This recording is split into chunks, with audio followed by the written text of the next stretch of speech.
넘어질 때에 붙들어줄 친구들, 또 공동체가 얼마나 중요한지를 우리 지난주와 함께 나누었습니다. 근데 공동체에 들어갔어요. 친구들이 있어요. 근데 이 공동체들과 함께 해변가에 피크닉을 갔어요. 근데 해변가의 물속에 빠져서 허우적거리고 죽어가는 사람이 있는데도 불구하고 무관심하게 자기들 모임만 계속한다. 또 가정입니다. 저 친구 수영을 못하는 것 같아. 아니 발에 갑자기 쥐가 나서 그렇겠지. 아니야, 그냥 내버려둬. 우리 바쁘잖아. 여러분, 이와 같은 상황이 전개되었다. 심각한 상황이 아닐 수가 없죠. 정상이 아니죠. 한참 잘못돼도 한참 잘못되어져 모습일 것입니다. 여러분, 세상 물속에 빠져가는, 다시 말해서 죽어가는 사람들을 염두에 두고 예수님께서 마지막으로 제자들에게 굉장히 중요한 마지막 명령이다, 지상명령으로 해도 좋을 것입니다, 이렇게 말씀하셨어요. 마태복음 28장 19절에 그러므로 너희는 가서 모든 민족 제자 삼아라. 아버지, 아들, 성령의 이름으로 세례를 주라. 여러분, 예수 믿는 사람을 되게 해서 또 예수님께서 가르치신 그것, 삶 가운데 삶을 누려갈 수 있도록 지켜 살게 하는 것이 예수님의 마지막 제자들을 향한 명령이었습니다. 여러분, 오늘 모든 교회 공동체, 개인적으로 적용하자면 우리가 성도로 부름을 입었는데 성도가 살아가야 하는 존재의 목적이 무엇인지를, 특별히 예수님 말씀뿐만 아니라 오늘 의사 누가가 안디옥 교회 성도들의 삶의 모습을 보고 우리에게 정확하게 재발견하도록 하는 말씀입니다. 우리 19절을 다시 한번 읽어볼까요? 우리 다 같이 19절을 읽도록 하겠습니다. 시작. 그 무렵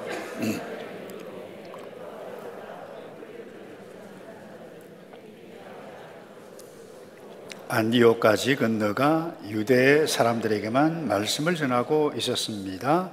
그런데 그 가운데 기프로스와 구레네 출신 몇 사람은 됐어요.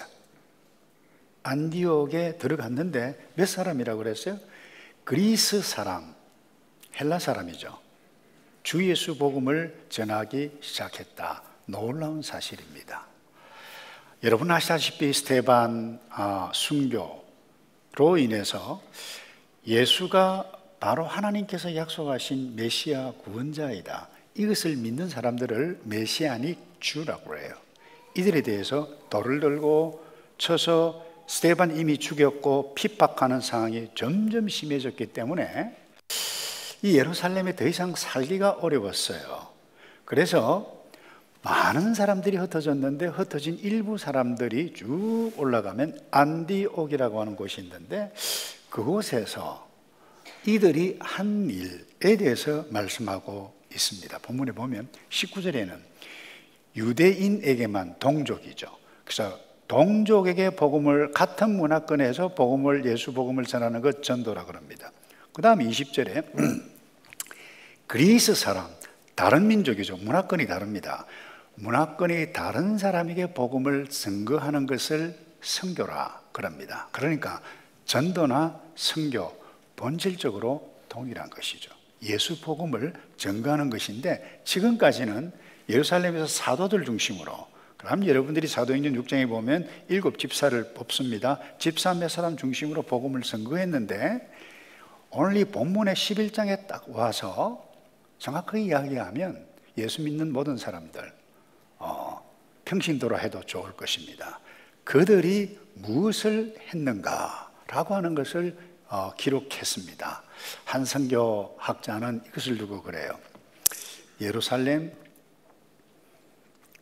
유대, 사마리아 땅끝까지 복음을 증거하라고 그랬는데, 내 증인이 되라고 했는데 이 예루살렘 경계를 넘지 못하고 있을 그때의 이 스데반 사건 때문에 예루살렘 경계를 넘어서 복음을 증거하도록 하나님께서 주도하셨다까지 이야기를 하는 사람이 있습니다. 여러분, 우리가 이미 알고 있다시피 유럽, 복음이 예루살렘에서 시작을 하고 유럽으로 건너가고 미국을 거쳐서 한국으로 오고 그야말로 지구 한 바퀴를 거의 이제 다 돌았다고 볼 수 있는데, 이런 복음이 유럽에 건너가서 유럽에 얼마나 많은 부흥이 일어나는지 모릅니다. 그러나 오늘날은 상황이 다르죠. 교회당 텅텅 비었어요.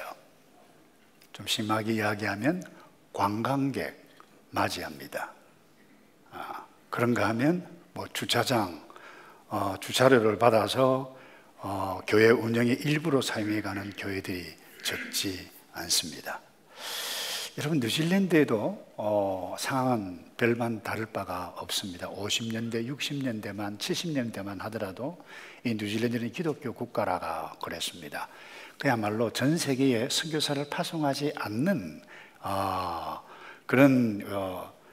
파송하지 않았던 지역이 없었을 정도로 왕성했습니다. 제가 90년에 여기에 뉴질랜드 헨더슨 바이블 칼리지 공부하러 왔을 때 제 그룹을 위해서 기도했던 프레이어 레이디라고 그러는데, 이분은 인도에서 수십 년간 선교를 하고 은퇴를 하신 어른이었을 정도로 그만큼 뉴질랜드가 복음에 왕성했던 교회인데, 오늘날 어떻습니까? 주중에 유치원을 대여해 줄 뿐만 아니라 많은 교회들이 이미 많이 가버렸어요. 팔렸어요. 주중에 운동활동을 합니다. 좀 전에도 이야기했습니다만 주차장을 빌려줍니다. 이와 같은 실정인데, 이 모든 것이 복음 전하는 채널로 이를테면 개방해서 유치원을 개방을 하고 운동활동으로 했다라고 하면 참 아름다운 일일 수 있겠습니다만은, 안타깝게도 대부분 전통교회는 여러분이 복음 증거해 가는데 거의 전무하다시피 합니다. 구체적인 교회 이름을 들어서 죄송한데, 리폼 처치, 우리와 함께 신학을 함께하는 그 교회 역시 마찬가지입니다. 특별히 아웃리치, 이 복음을 들어야 할 세속 사회에 그야말로 관심이 너무너무 적어요. 그런데 오늘 이 본문에 안디옥으로 이민 온 사람들, 그야말로 개척교회, 신생교회입니다. 안디옥교회 공동체 달랐습니다. 제가 여러분이 경험했다시피 이곳에 낯선 땅에 이민을 오면 할 일이 얼마나 많습니까? 집 알아봐야죠, 학교 알아봐야죠, 또 자 알아봐야 되죠. 여러분, 다시 말해서 기본적인 삶의 터전을 마련하기에도 바쁜데, 이들이 한 일을 의사 누가가 정확하게 기록하고 있는데, 유대인 주변에 있는 동족들에게 예수는 그리스도시다 복음을 전했어요. 그리고 일부가 그리스인에게 예수는 그리스도다 이 증거했다라고 하는 것을 놀라운 사실이 아닐 수가 없는데, 이것 통해서 성도, 우리 목장 공동체, 우리 하늘의 교회, 아니 이 지상에 있는 모든 교회에 존재해 가야 하는 목적이 무엇을 위해서 살아가야 하고 무엇을 위해서 달려가야 할지를 선명하게 보여주는 것이 아닐 수가 없습니다. 여러분 아시다시피 이미 공부했습니다마는 사도행전 2장에 초대 예루살렘 교회에 날마다 마음과 뜻을 같이 해서 모여서 교제를 했어요. 떡을 나누었어요. 근데 중요한 것, 교제했지만 교제가 목적이 아니었습니다. 그들은 물건을 다 팔아서 함께 서로 구제를 하고 도왔습니다마는 필요했지만 구제가 예루살렘 교회 공동체의 목적이 아니었습니다. 그들이 하나님을 찬미하며 예배를 했습니다마는 예배 그 자체가 목적이 아니었다라고 하는 사실을 성경은 정확하게 의사 누가를 통해서도 우리에게 말씀해 가고 있습니다. 목적이 무엇입니까? 구원받은 사람들, 그 구원받은 사람들의 삶이 관계 있는 사람들에게 증거되고 나타나게 되어질 그때에 주께서 또 다른 구원 얻는 사람들을 붙여주셨다 선명하게 말씀하셨는데 사도행전 2장 47절입니다. 그리고 하나님을 찬양하고 사람들로부터 칭찬받아 주께서 날마다 그 다음 뭔가요? 구원받는 사람들을 더하게 하셨습니다. 여러분, 교회 공동체의 목적은 구원받은 사람들, 이들이 구원을 누려가는 삶을 사는 것입니다. 그래서 이 구원받은 사람들이 또 다른 사람들, 구원받는 사람들이 되도록 하기 위해서 예수는 그리스도다라고 하는 복음 증거하는 그 과정들을 통해서 주께서, 우리가 아닙니다, 주께서 구원 얻는 사람들을 더하게 하시니라. 여러분, 예수님께서 이 땅에 오셔서 하신 일이 하나님의 나라 복음을 전파하셨어요. 가르치셨어요. 그리고 병든 자 고치시고 기적들을 행하신 것 이유는 딱 하나입니다. 예수 그리스도가 누군지를 알게 하고 하나님의 백성, 구원 얻는 사람들이 되게 해서 이 땅에서 구원받은 사람들로 살아가게 하는 것. 성령 약속하셨는데 성령 강림하신 목적이 무엇인지를 사도행전 1장 8절에 선명하게 말씀합니다. 그러나 성령께서 너희에게 오시면 너희가 권능을 받을 것이다. 권능. 이 다이나마이트가 여기에서 나왔어요.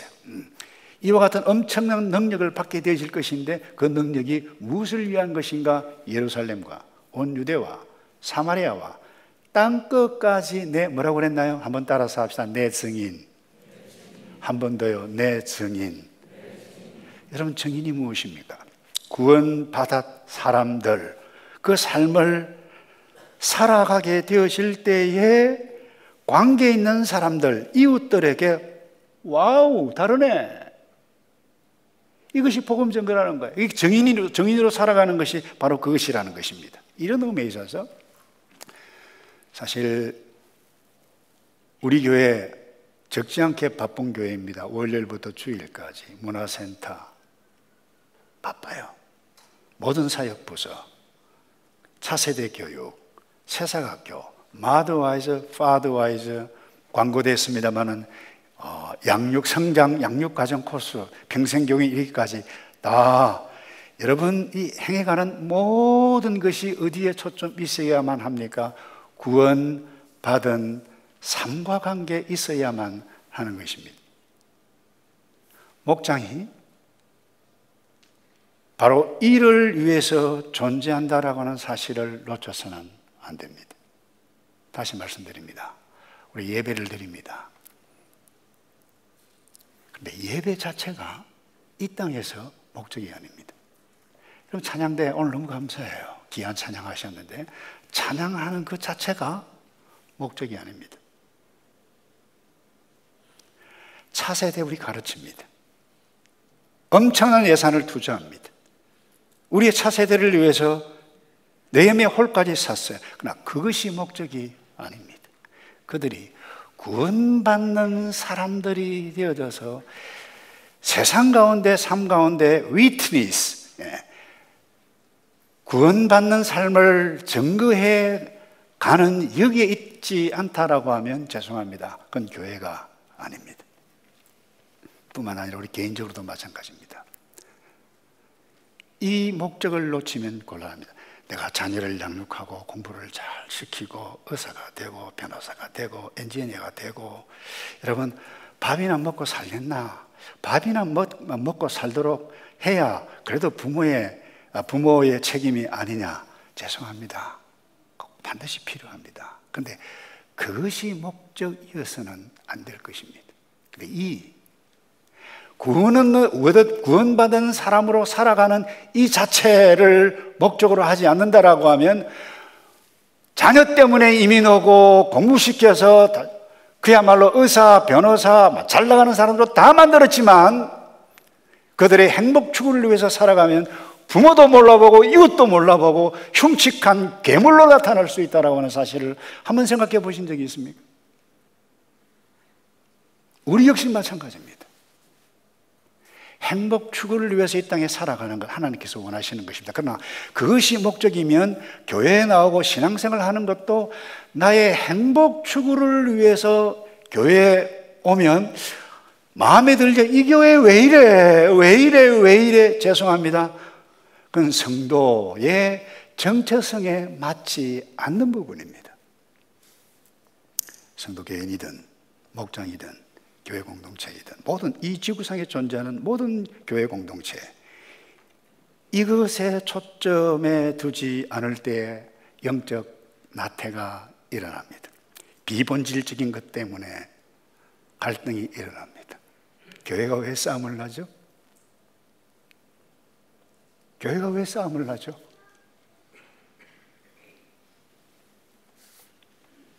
여러분, 이 목적에 집중하지 않으면 우리가 엉뚱한 행동을 하고도 자기는 어렵다고 생각할 수 있습니다.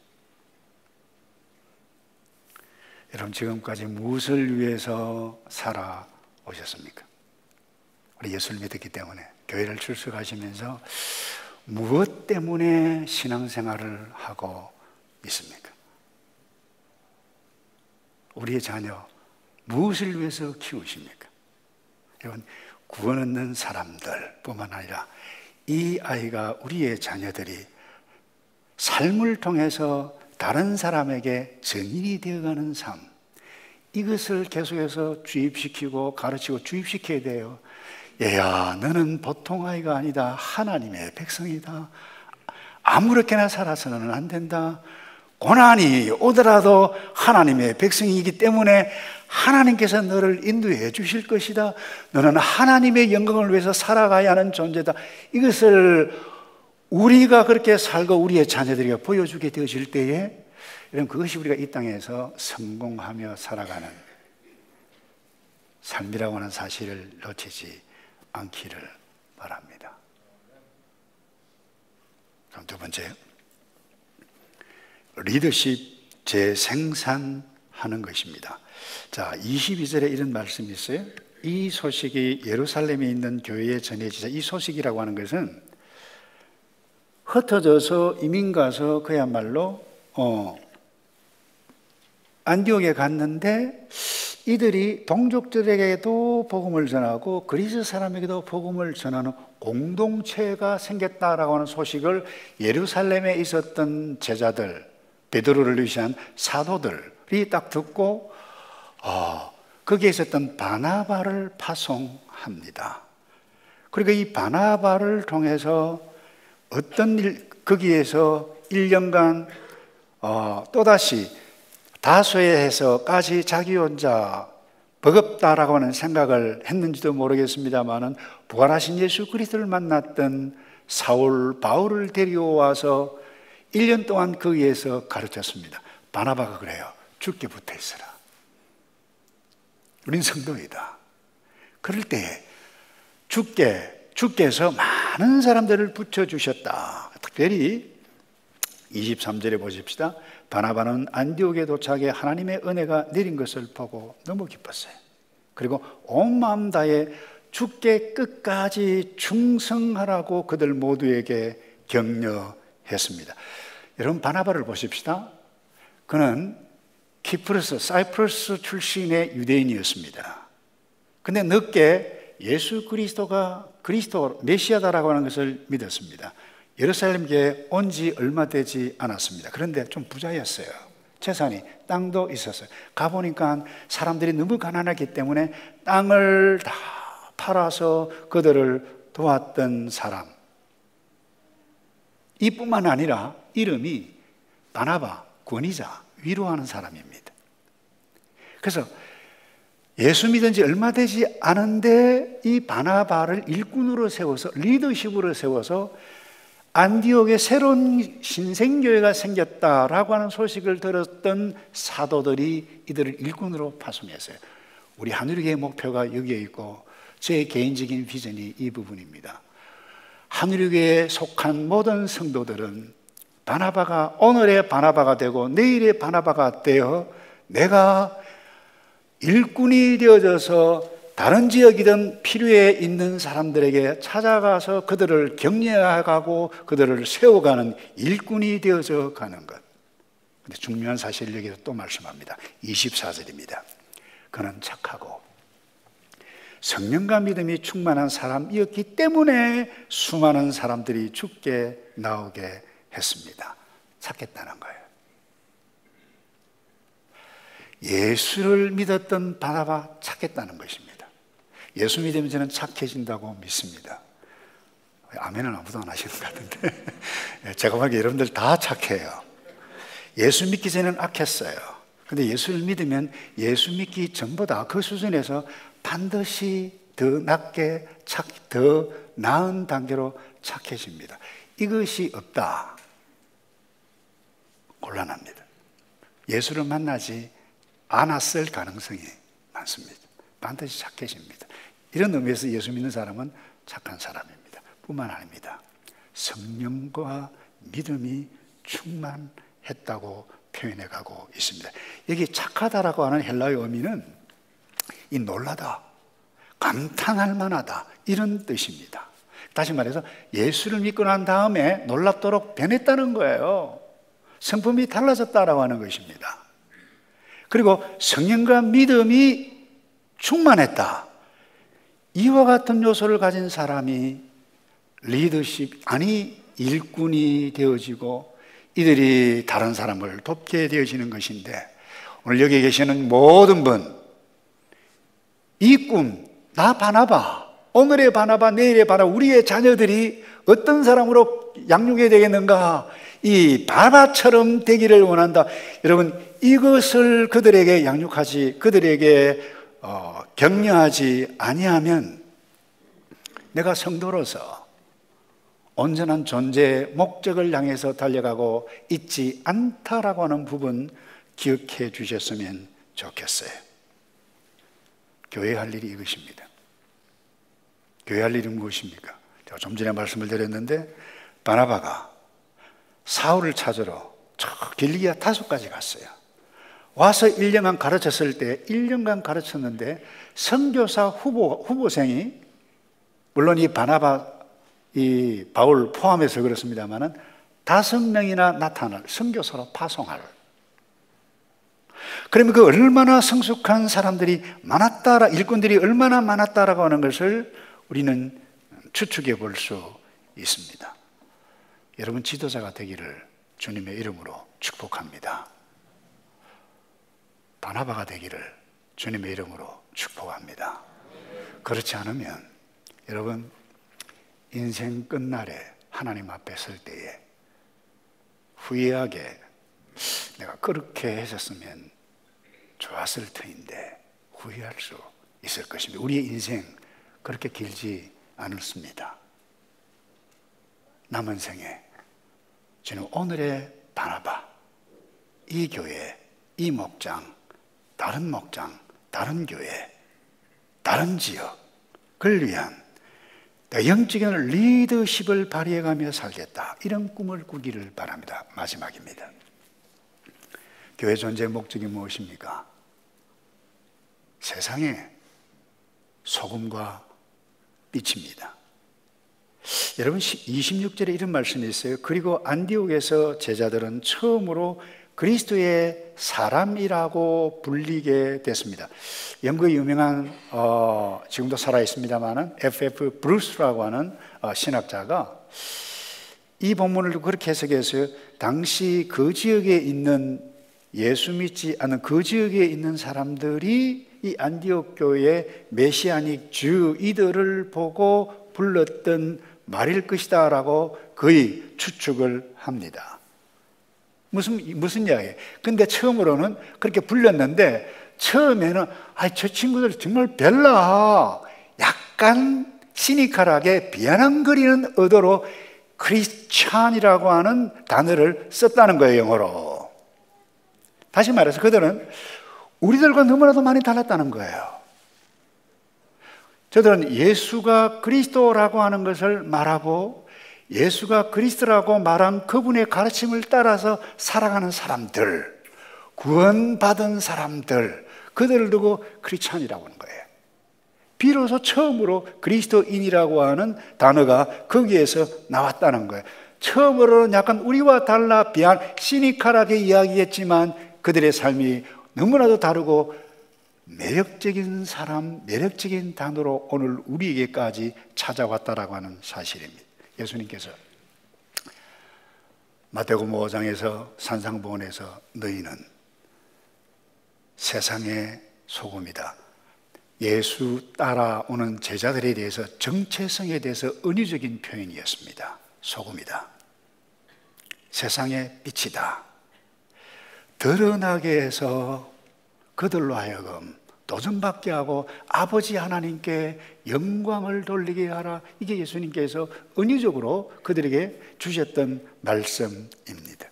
다시 말해서 예수 따르면, 예수 믿으면, 성도가 되면, 구원받는 사람이 되면 다르다는 것입니다. 그리고 선한 영향력을 끼치는데 소금은 스스로 자기를 녹이는 것입니다. 빛은 나의 빛이 아닙니다. 예수 그리스도의 구원의 빛을 우리에게 비춰주시면 그 빛을 우리는 그 빛을 바라는 것입니다. 이것이 내가 앞으로 우리의 자녀들을 양육해 가야 하고 우리 교회, 여러분들이 많은 부서에서 섬겨가고 있는데 내가 이 일을 왜 하지? 주방에서 안내를, 찬양을, 여러분 차세대 모든 섬기는 일들이 무엇을 위해서 여러분 이것을 위해서 존재하지 아니하면 여러분들이 시험받을 수가 있다는 것입니다. 제가 말씀드리고 싶은 것은 교회의 존재의 목적을 상실하면 여러분이 속한 집단 집단 이기주의로 전락해 갈 수 있습니다. 미국의 대표적인 극우 단체 가운데 하나가 KKK라고 있습니다. 예수 믿는 사람들입니다.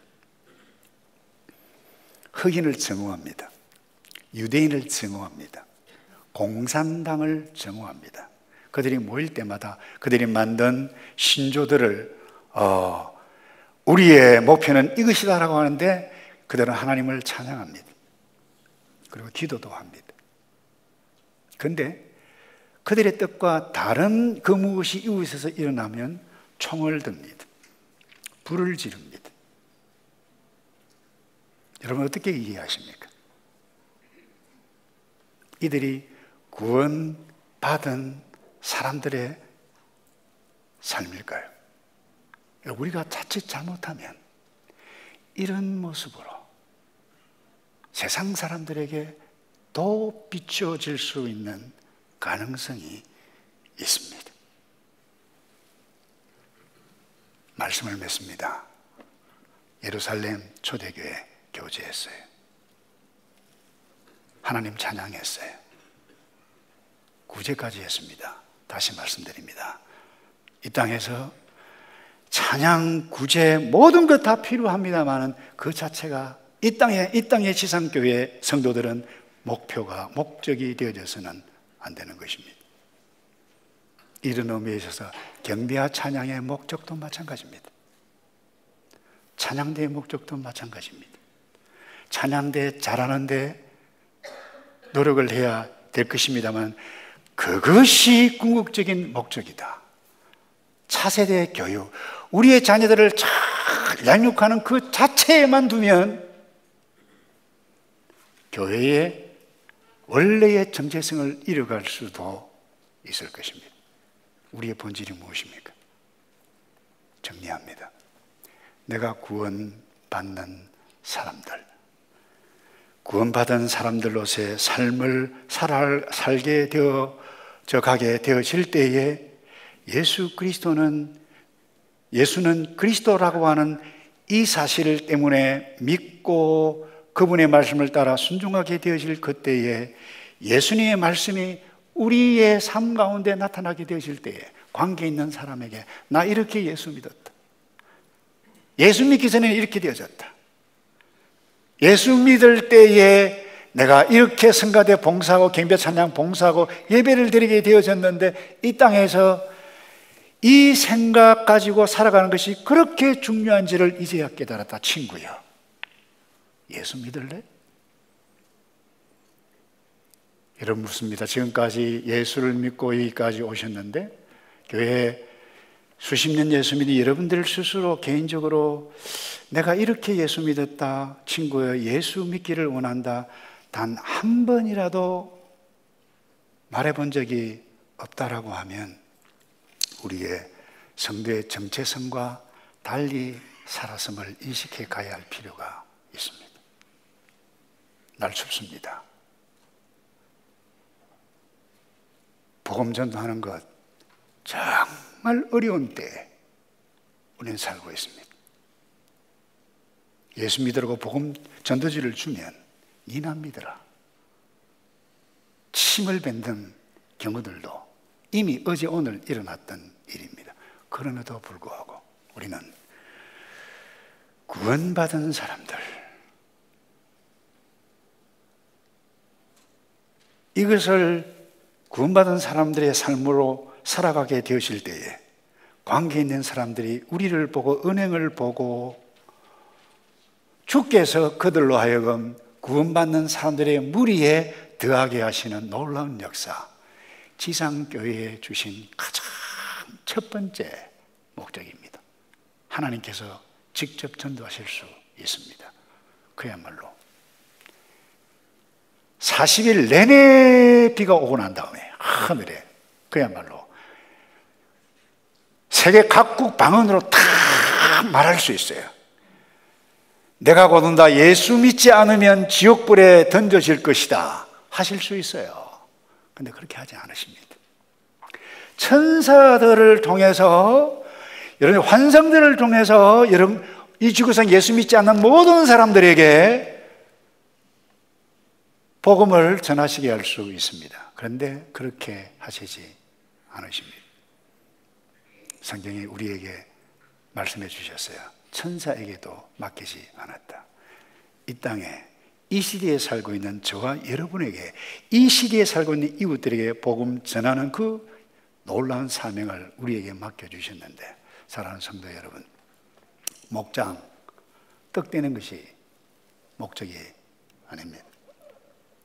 서로 돕고 위로해가고 격려하는 것 반드시 해야만 합니다. 그것만이 목적이 아닙니다. 나 이렇게 예수 믿었다, 죽어가고 있는 사람들 알파로 초청을 하고, 우리 전도대 매주 모여서 기도해가고 노방전도해 가는데, 여러분 나는 언젠가 거기에 한번 조인해 볼 것인가, 여러분 이런 생각들 단 한 번도 해보지 않았다라고 하면 생각을 달리 먹고, 주님 내가 남은 생에 이 일을 위해서 헌신하겠습니다, 그 자체가 행복한 삶일 뿐만 아니라 그렇게 살아가게 되실 때에 주께서 반드시 약속해 놓으셨습니다. 먼저 너희는 그의 나라와 그의 의를 구하라. 그리하면 이 모든 것 너희에게 보너스로 더해 주실 것이다. 이런 모든 복을 누리는 저와 여러분 되기를 주님의 이름으로 축복합니다. 기도하겠습니다. 아버지, 포스트 모던 시대에 살아가고 있는 저희들, 예수 그리스도는 그리스도다, 예수 믿으라 전하기 정말 어려운 현실에 처해 있지만, 그럼에도 불구하고 예수님께서 나가라, 제자 삼으라, 전도하라고 하는 이 말씀 순종하기가 정말 쉽지 않은 상황이지만, 주님 우리 모두 주의 말씀에 순종하여 아버지께서 내려주시는 은혜, 복을 우리 모두 함께 누려가도록 복의 복을 더하여 주시옵소서. 예수 그리스도의 이름으로 기도하옵나이다. 아멘. 우리 다 같이 일어나셔서